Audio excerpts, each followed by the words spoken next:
మీ ఎలాంటి వ్యాపార ప్రకటనలకైనా వెంటనే మా ఛానల్ సంప్రదించండి. శ్రీ గురుభ్యో నమ. హరి ఓం. శ్రీ మహాగణాధిపతయే నమ. శ్రీ మహాసరస్వత్యై నమ. శ్రీ గురుభ్యో నమ. హరి ఓం.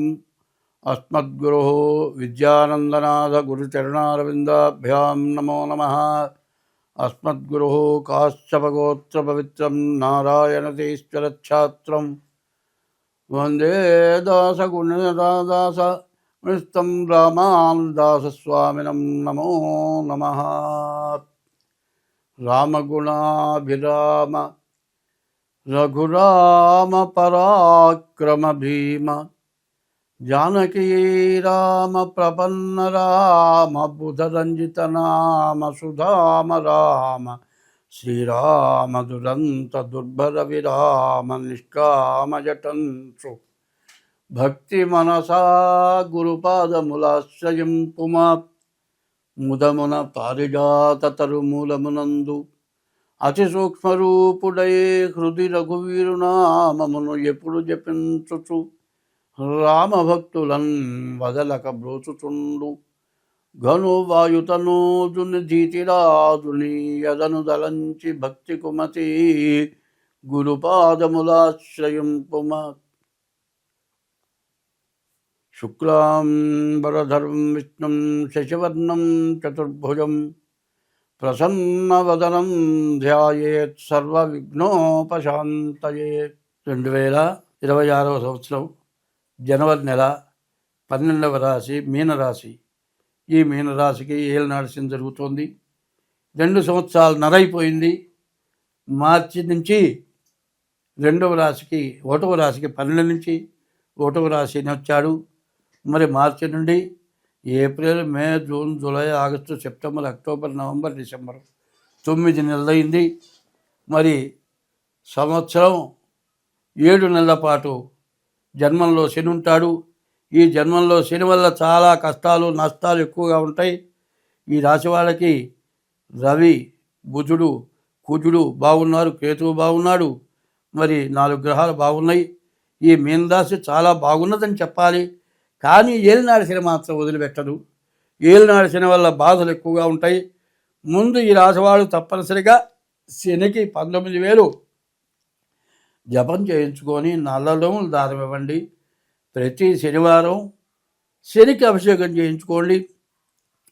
ప్రతి సోమవారం ఈశ్వరుడికి అభిషేకం చేయించుకోండి.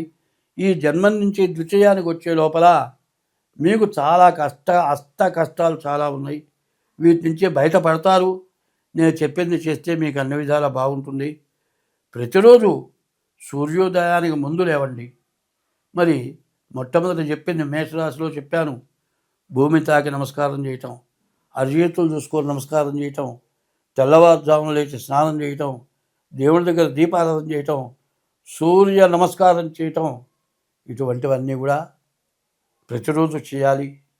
పొద్దున్నే లేచిన తర్వాత శివాలయానికి వెళ్ళి శివుడి నమస్కారం చేయాలి. మారేడు చెట్టు దగ్గరికి వెళ్ళాలి. దర్శనం బిల్వవృక్షస్య, కళ్ళతో చూడటం వల్ల, స్పర్శనం పాపనాశనం, చేతితో తాకితే పాపం పోతుంది. అఘోర పాప సంహారం, ఏకబిల్వం శివార్పణం. అఘోరం అంటే చెప్పటానికి వీల్లేనటువంటి మహాఘోరాలు చేసినటువంటి పాపం కూడా మారేడు దళాలతో ఈశ్వరుని పూజిస్తే పోతుంది.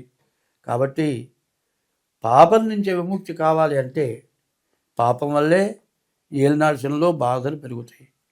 శని దుర్మార్గుడు కాదు, మంచి టైంలో నీకు చాలా మేలు చేస్తాడు. ఇదే ఏలినాడు శనిలో మీరు పుణ్యం చేసుకుని ఉంటే చాలా సుఖపడతారు. పాపం చేసుకుని ఉంటేనే కష్టపడతారు.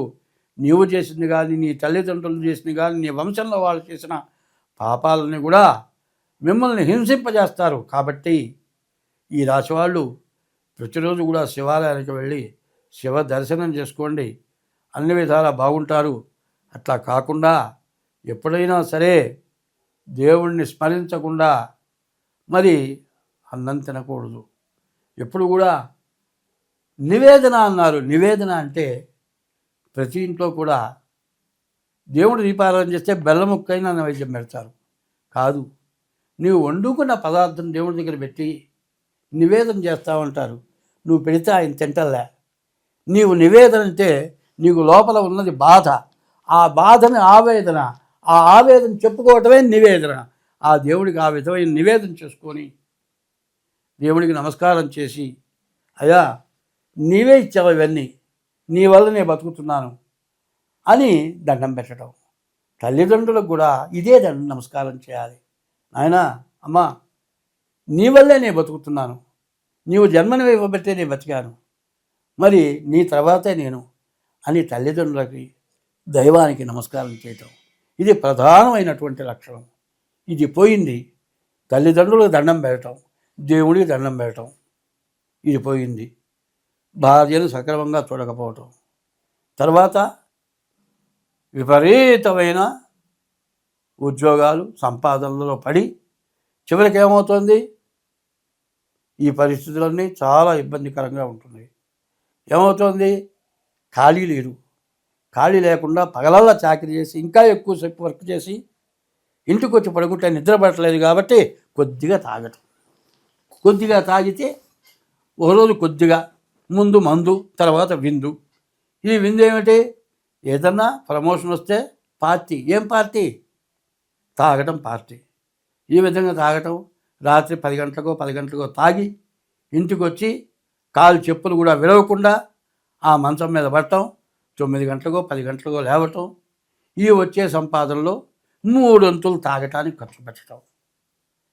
మానవులకు వస్తున్నటువంటి కష్టాలు ఏమిటయా అంటే తాగటం, మదమాంసాలు తినటం, వ్యభిచారం చేయటం, జూదం ఆడటం, చతుర్విధ వ్యసనాలు. తాగటం, మదమాంసాలు తినటం, వ్యభిచారం చేయటం, మరి అందరినీ హింసించడం. ఇవి దీనివల్ల కుటుంబాలు అందరూ కూడా భ్రష్టు పట్టిపోతున్నారు. కానీ చాలామంది తాగిన వాళ్ళ చివరికి నేను చెడిపోయినా నువ్వు చెడొద్దని పిల్లలకి చెబుతున్నారు. ఎందుకంటే ఓ చోట ఒక తాగుబోతున్నాడు, వాడు మా ఊళ్ళోనే బావుంది, మంచినీళ్ళ బావి దగ్గరికి పోయి నీళ్లు తోడుకుంటాం. అక్కడ బురద కాకుండా చుట్టూ సిమెంట్తో ఒక రౌండ్గా కట్టారు. ఆ నీళ్లు బయటకు పోయేట్టుగా శుభ్రంగా ఉండేట్టుగా చేస్తారు. రోజు వాడు పోయి ఆ నీళ్లు పళ్ళల్లో కూర్చుంటాడు. చుట్టూ గట్టు ఉంటుంది, దాని మీద 2 ఏళ్ళకు కూర్చుంటాడు. దుర్మార్గుడని 4 బకెట్లు నీళ్లు తోడి ఆ పెంట అంతా కడుక్కొని నీళ్లు తోడుకొచ్చుకునేవాళ్ళు. వాడు ఎదరికి వస్తే ఎవరి జేబులోనా డబ్బులు ఇవ్వాల్సిందే. పరమరాక్షసుడు.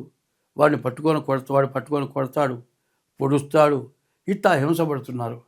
చివరికి వాడు పెద్దవాడైనాడు, వాడు చావటానికి సిద్ధమైనాడు. కొడుకును పిలిచాడు, నాయనా, నా జీవితం మొత్తం పాపమే చేశారా, తప్పు చేశారా?